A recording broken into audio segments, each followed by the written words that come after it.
Hello friends, आज पढ़ा आम क्लास 10 प्रथम अध्याय पोषण। यही पोषण अध्यायर मु सर्ट नोट तैयारी कर देछि। ये सर्ट नोट माध्यम पढ़िले आमको सुविधा हम और शीघ्र मन रहिबो, पढ़िया पे इंटरेस्ट हेबो। तापरे देखा आम पोषण कौन। पोषण होछि गोटे प्रक्रिया, पोषक तत्व को पाइबा पई होछि गोटे प्रक्रिया अटे जे आमको कार्य विभिन्न कार्य करिया पई शक्ति उत्पादन वृद्धि शरीर वृद्धि यही सब कार्य करिया पई सहाय्य करिथाय। पोषण होछि पाचन रेचन श्वसन यही सब प्रक्रिया गुड़िकर मिश्रण अटे। जानि परिल। तापरे देखो जैव रासायनिक प्रक्रिया आमे शरीर रे समन्वित भाव में असंख्य जैव रासायनिक प्रक्रिया हेउथिबारु जीव बंची रहे। जैव रासायनिक प्रक्रिया जदि न हेबो ताहेले जीव बंची पारिबो कि परिबो नाही। जैव रासायनिक प्रक्रिया कहिले कोन देखो पाचन रेचन श्वसन एहीपरि जो आम शरीर रे विभिन्न प्रक्रिया होइथे एहीपरि असंख्य प्रक्रिया होइथे ताहा होछि जैव रासायनिक प्रक्रिया। एही जैव रासायनिक प्रक्रिया शरीर रे हेउथिबारु जीव बंची रहिଥାଏ। ताहा जदि न हबो ताहेले जीव बंची रहिबो नाही, निर्जीवर अंतर्गत होइजिवो। जीव बंची रहिबा पई खाद्य खाइथे। खाद्य जदि न खाइबो ताहेले से बंची रहि पारिबो नाही। खाद्य हमकु कोन प्रदान करथे, आमे काहेकि खाद्य खाइबा उचित, काहेकि खाद्य खाइथां। खाद्य शरीर को शक्ति जोगाइथे विभिन्न कार्य करिबा पई।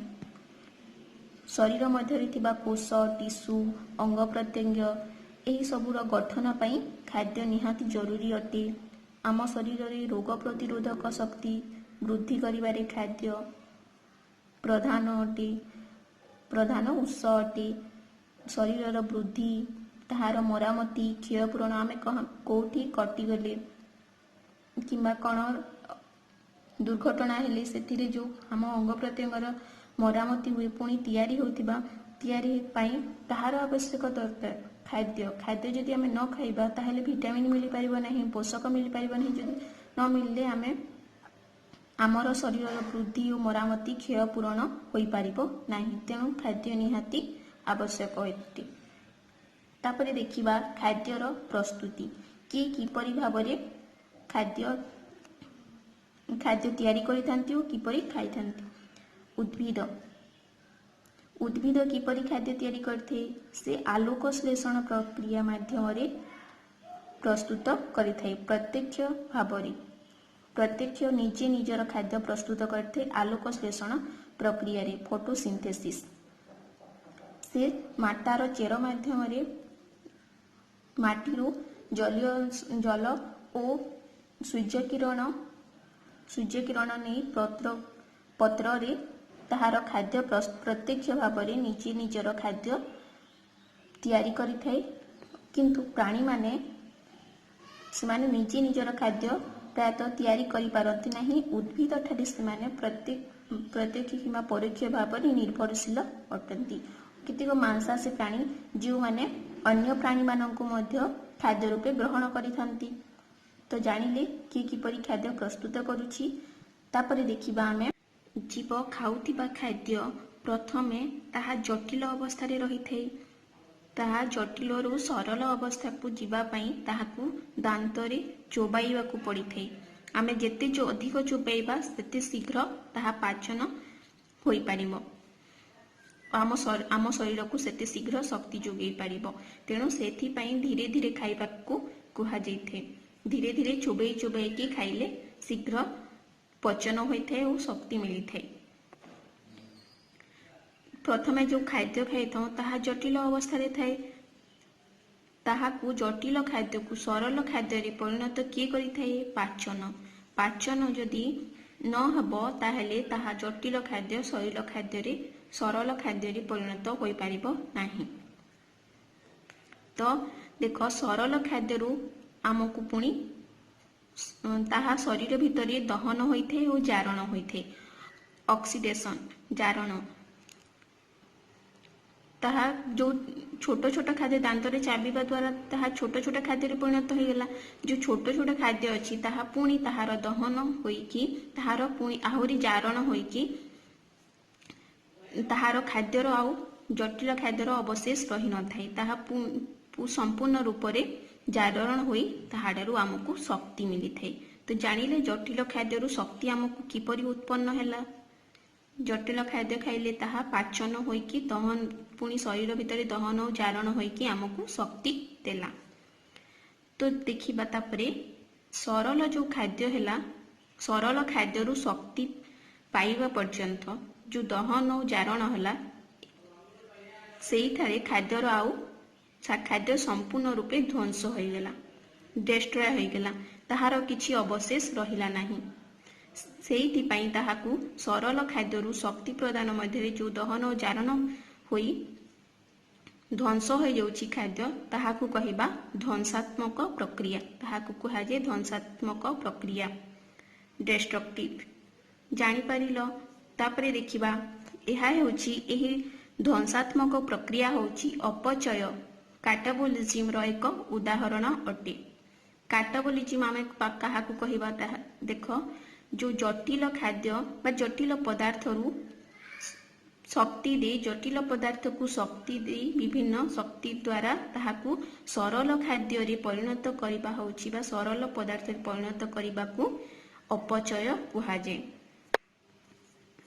बुझी पारि नथिबो देखो गोटे आमे जो खाइले जटिल खाद्य खाइले ताहा सरल रे परिणत करिया पई हमकू चोबैबा पई कोन शक्ति दरकार। तो शक्ति जो दरकार पड़िला आमे जटिल खाद्य को शक्ति द्वारा सरल खाद्य रे परिणत करि पारिले एहा होउछि अपचय। जटिल प्रथमे जटिल थिबो ताहाकू शक्ति देई एनर्जी देई सरल खाद्य रे परिणत करिबा। तो एहा होउछि अपचय। ए अपचय रो उदाहरण अटे ध्वंसात्मक प्रक्रिया। किपरि हेला ध्वंसात्मक प्रक्रिया एहार उदाहरण जानि परिलो दहन और जारण फल रे ताहा शक्ति उत्पन्न हैला माने सरल पदार्थ आहुरी जारित हैला। गोटे कठिन पदार्थ थिला कठिन रु सरल हैला सरल रु आहुरी जारित होई ताहा आहुरी छोट छोट खाद्य रे परिणत होई ताठारु शक्ति देला। तो जो प्रक्रिया हैला ताहा जटिल थिला सरल रे परिणत हैला। तो एहा होछि ध्वंस होई गेला सरल रु ध्वंस रे परिणत हो गला। तो यह हूँ अपचयर एक उदाहरण है कि नहीं बुझी पारिल। तापर देखिबा चय एनाबोलिज्म। एनाबोलिज्म कौन यह हूँ अपचय कैटाबोलिज्म रो ओलटा। एठारे सरल खाद्य बा सरल पदार्थ को आमे शक्ति दे जटिल पदार्थ रे परिणत करिथां। एथि पई हमकू अपचय काटाबोलिज्म करिया जेते शक्ति दरकार एठारे ताहाठरू अधिक शक्ति दरकार। छोट छोट जो खाद्य अच्छी से मनकू जो छोट छोट पदार्थ को मिसेई कि जटिल पदार्थ रे परिणत करिबा। गोटे एग्जांपल देबी देख दुई सांग मध्य झगड़ा होइथिबे तो सेही सांग मानकू मिसेइबा पई जो शक्ति दरकार पड़ी थे ताहा अधिक शक्ति दरकार पड़ी थे किंतु से मानकू अलगा करिबा पई कोन कैटाबोलिज्म द्वारा अलगा करि परिबा। तो अलगा करिया पई कम शक्ति दरकार पड़ी थे किंतु से मानकू मिसेई बुझी सुझी मिसेइबा पई अधिक दरकार पड़ी थे। तो सरल खाद्य होछि दुई सांगक झगड़ा और शक्ति देले आमे ताहाकू मिसेइले ओ मिसेइबा होछि जटिल खाद्य।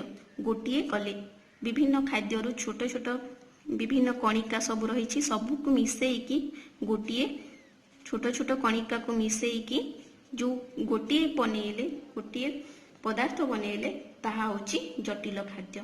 यह तुमे ठीक भाव बुझी पारिलो कि नहीं कमेंट करिकी कहिबो। एनाबोलिज्म कैटाबोलिज्म यह पुणी पर श्रेणी रे ताहा काम रे आसीबो तेणु एठारे ठीक भाव रे बुझी जिबा दरकार। तापरे देख चय एनाबोलिज्म और अपचय कैटाबोलिज्म ये दुई जन को मिसी चयापचय, चय प्लस अपचय, चयापचय मेटाबोलिज्म रो सृष्टि हैला। दुई जन को मिसेकी मिश्रण रे मेटाबोलिज्म सृष्टि होछि। मेटाबोलिज्म तो ये देख जटिल खाद्य जटिल पदार्थ सरल रे और ये सरल पदार्थ जटिल रे, तो मेटाबोलिज्म होछि दुई जन मिश्रण। तेणु मेटाबोलिज्म आम क्या कहवा पदार्थर गठन ताहांकर भांगिबा प्रक्रिया छोट छोट छोट छोट पार्ट रे विभक्त होगा समस्त पार्ट को गोटे प्रक्रिया रे रखिबा मिश्रण प्रक्रिया यही सब जिनिस होछि प्रक्रिया जो होछि समस्त प्रक्रिया को लेकिन मेटाबोलिज्म रो सृष्टि। तो जानी पारिलो एनाबोलिज्म और कैटाबोलिज्म और मेटाबोलिज्म ठीक भाव में यही चयापचय जीव को सक्रिय और जीवंत रखिबारे महत्वपूर्ण भूमिका रही। जो आम चयापचय होछि बा मेटाबोलिज्म होछि शरीर भितरे ताहा शरीर देखिबो समस्ते सबुदिन किछि कोष रेस्ट होछि पुणी केते कोष जीवंत पाउछंती जीवन पाउछंती एही परि भाबरे आम शरीर रे असंख्य सब बेले जैव रासायनिक सब प्रक्रिया सब चली थे। तेणु ए चयापचय जोगु आम शरीर सक्रिय रही पारुछि जीवंत रहुछि यह महत्वपूर्ण भूमिका ग्रहण करिଥାଏ। तो यही सबुरु आमे जानिले कौन जानिले जीव बंची रहिबा पई खाद्य नित्यांत आवश्यक अटे। तो किछि डाउट रहिले तमे कमेंट करिकी पचारिबो ओ किपरि शॉर्ट नोट माध्यम किपरि लागिला ताहा मध्य कमेंट करिबो तुम सांग मानक सहित शेयर करिबो।